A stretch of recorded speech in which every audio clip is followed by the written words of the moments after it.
नमस्कार दोस्तों, welcome back to our another video. दोस्तों, उम्मीद करता हूं आप सभी लोग स्वस्थ होंगे। दोस्तों, दूध क्षेत्र के अंदर अभी तक हम लोगों ने बहुत कुछ जाना।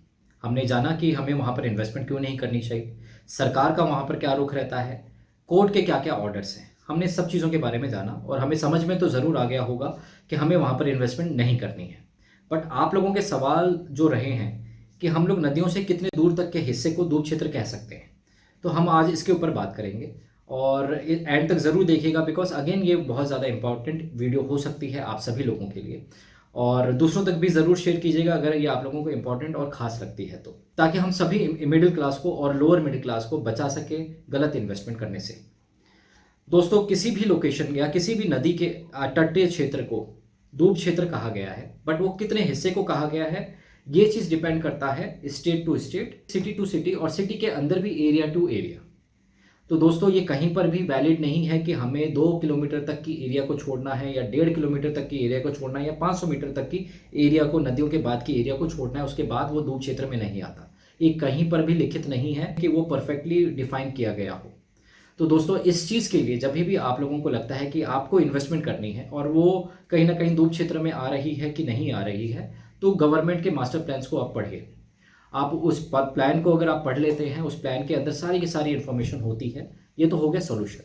नॉर्मली होता क्या है, किस तरीके से वर्कआउट या प्लान आउट बनाए जाते हैं सरकार के द्वारा। जब सरकार किसी भी लोकेशन को डेवलप करती है या वहाँ पे डेवलपमेंट के चांसेस होते हैं, तो सरकार अपने प्लान्स को निकालती है, मास्टर प्लान। जैसे कि हमने देखा कि नोएडा, ग्रेटर नोएडा में निकल रहे हैं, गाजियाबाद में निकल रहे हैं, गुड़गांव की तरफ निकल रहे हैं। तो हर जगह पे मास्टर प्लान्स अपने निकाले गए हैं सरकार के द्वारा, और वहाँ से गुजरती हुई नदियों के आसपास की जो एरिया है उसको भी डेवलप करने का कहीं ना कहीं उसमें प्रावधान दिया गया है। बट ये प्रावधान किस सूरत पे होता है, पहले तो इसको समझ लेते हैं। दोस्तों, नदियों के जो तटीय क्षेत्र होता है, यानी नदियों का जो किनारा होता है, उसके आसपास का जो एरिया होता है, कुछ स्ट्रेस की एरिया जो होती है, वो हर एक प्लान के अंदर डिफरेंट कि कितने मीटर एरिया को उन लोगों ने तटीय क्षेत्र के अंदर डाला है। उस तटीय क्षेत्र के अंदर कहीं कहीं पर कृषि होती है, कहीं कहीं पर कृषि योग्य भूमि नहीं होती है, तो नहीं होती। तो उस लोकेशन के अंदर तो इन्वेस्टमेंट आप लोग बिल्कुल नहीं कर सकते।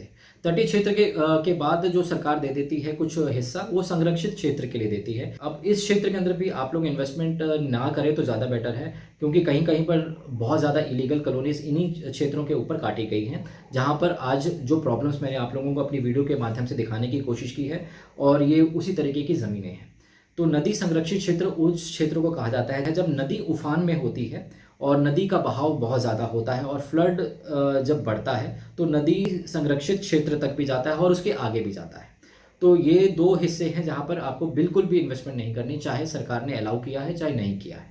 बिल्कुल नहीं करने, बिकॉज आपको फ्यूचर में बहुत तरीके के प्रॉब्लम्स झेलनी पड़ सकती है।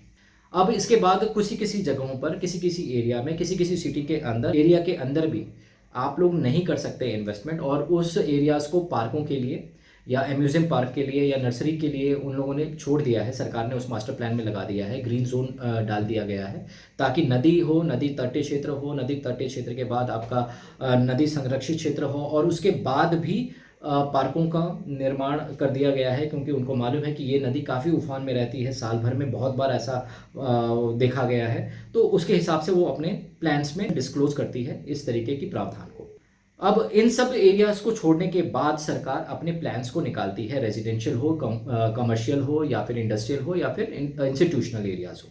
अब उन क्षेत्रों को छोड़ने के बाद जब सरकार अपने प्लान्स निकाल रही है, तो उन्हीं प्लान में से कुछ ऐसी भी एरियाज होती हैं जो फ्री होल्ड के लिए होती है, जहाँ पर प्रॉपर्टी डीलर अपनी ज़मीन काटता है, तो आप वहाँ पर इन्वेस्टमेंट कर सकते हैं। तो मोटा मोटा ये तो हो गई वो बातें जहाँ पर आपको मास्टर प्लान से पता लग सकता है कि उस सिटी के अंदर या उस स्टेट के अंदर, उस सिटी के अंदर और इस एरिया में, उस सिटी के अंदर भी डिफरेंट एरियाज में कहाँ पर और कितनी एरियाज को डिफाइन किया गया है दूब क्षेत्र के अंदर या फ्लड रीजन के अंदर, जहाँ पर आप लोगों को इन्वेस्टमेंट नहीं करनी। ये तो आप लोगों को मास्टर प्लान से पता चल जाएगा। अगर आप लोगों ने इन्वेस्टमेंट कर दी है बट आपको नहीं समझ में आ रहा वो तटीय क्षेत्र है या फिर वो नदी का क्षेत्र है या फिर वो अम्यूज़मेंट पार्क की क्षेत्र है या फिर वो रेजिडेंशियल है, बट आपने इन्वेस्टमेंट कर दी है, तो अब उस सूरत में कैसे पता लगे? तो सॉल्यूशन तो यही है।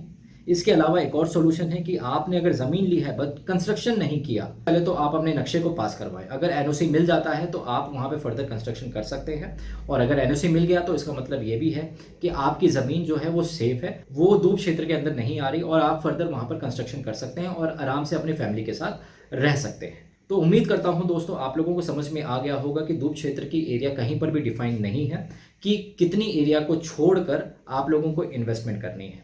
ये डिपेंड करेगा उस स्टेट, उस सिटी, उस एरिया के मास्टर प्लान के ऊपर जो सरकार लेकर आती है जब भी उसको डेवलपमेंट करना होता है। उम्मीद करता हूँ आपको ये वीडियो पसंद आई होगी। आती है तो दूसरों तक ज़रूर शेयर करें ताकि हर एक मिडिल क्लास, हर एक लोअर मिडिल क्लास अपनी इन्वेस्टमेंट को बचा सके गलत इन्वेस्टमेंट होने से। धन्यवाद।